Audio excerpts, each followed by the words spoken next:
చిన్న గిరిజన గ్రామం, కానీ అక్కడ పిల్లల కలలు మాత్రం ఆకాశాన్ని తాకుతున్నాయి.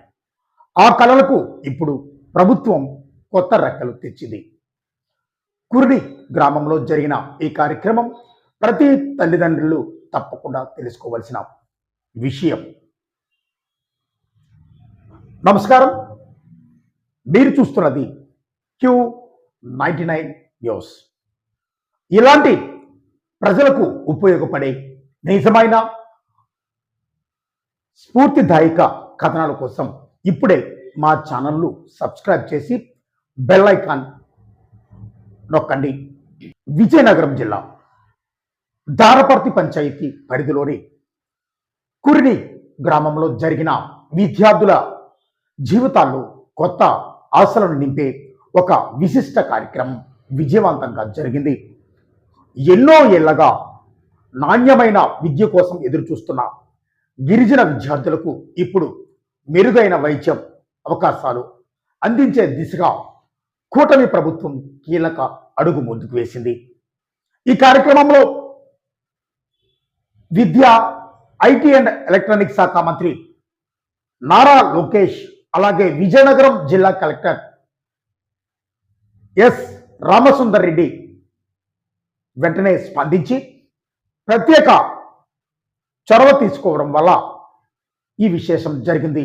సమన్వయంతో కార్యక్రమాన్ని కార్యరూపం దాల్చడం గిరిజన ప్రాంతాల్లో ముఖ్యంగా కొత్తగా ప్రజల్లో నమ్మకాన్ని కలిగించింది.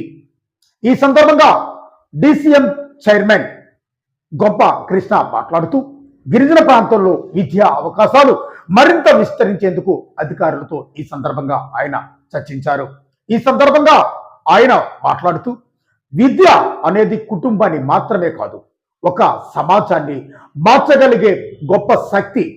ప్రతి ప్రతిభావంతమైనటువంటి విద్యార్థికి అవకాశాలు అందితే గ్రామ భవిష్యత్తు కూడా మారుతుంది అని ఆయన ఈ సందర్భంగా పేర్కొన్నారు.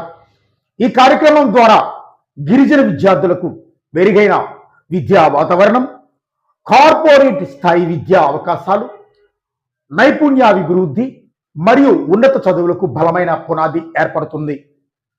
ఇది కేవలం ఒక కార్యక్రమం మాత్రమే కాదు, ఒక గిరిజన విద్యార్థి జీవితాన్నే మార్చే ఒక అవకాశం, ఒక కుటుంబం ఆశలను నిలబెట్టే నిర్ణయం, ఒక గ్రామ భవిష్యత్తుకు వెలుగునిచ్చే ఆరంభం. ప్రభుత్వం ఇలాంటి కార్యక్రమాలను రాబోయే రోజుల్లో కూడా కొనసాగిస్తామని స్పష్టం చేసింది. ఈ వీడియో చూస్తున్న వారందరూ కూడా ఒక్కసారి ఆలోచించండి.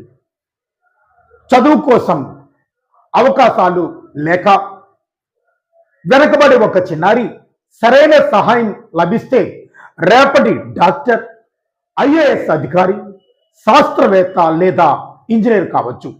ఇలాంటి అవకాశాలు ప్రతి గిరిజన విద్యార్థికి అందించడం మన సమాజం గర్వించదగినటువంటి విషయం. ముఖ్యంగా ఈ కార్యక్రమంపై మీ అభిప్రాయం ఏమిటి? గిరిజన ప్రాంతాల్లో ఇలాంటి విద్యా కార్యక్రమాలు మరింత పెరగాల? మీ అభిప్రాయాన్ని కామెంట్లో తప్పక తెలియజేయండి. లైక్ అండ్ షేర్ చేయండి. ఇలాంటి విశ్వనీయ స్థానిక వార్తలు, ప్రజలకు ఉపయోగపడే కథనాల కోసం Q99 న్యూస్ను తప్పకుండా సబ్స్క్రైబ్ చేయండి. ధన్యవాదాలు.